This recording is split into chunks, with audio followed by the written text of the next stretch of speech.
আসসালামু আলাইকুম everyone. Everyone. আজকে আমি চলে এসেছি কোফতা রেসিপি নিয়ে।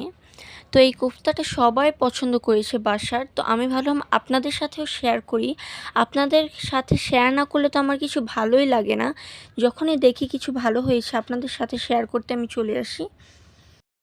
তো প্রথমেই আমি এখানে একটা ফলি মাছ নিয়ে নিয়েছি। এখন আমি মাছটাকে থেতে নিব। এই তো এখন আমি মাছের কাঁটাগুলোকে এক সাইডে রাখবো, আর আমি মাছের যে মাংসটা আছে ওই মাংসটাও আমি নিয়ে নিব।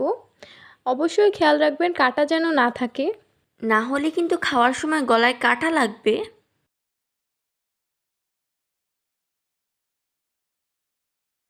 আমি চামড়া থেকে মাছের মাংসগুলোকে উঠিয়ে নিয়েছি। এখন আমি এটাকে একটু উল্টো করে থেতে নিব। আপনারা একটু খেয়াল রাখবেন এই প্রসেসটা করার সময় যেন চামড়াটা ছিঁড়ে না যায়।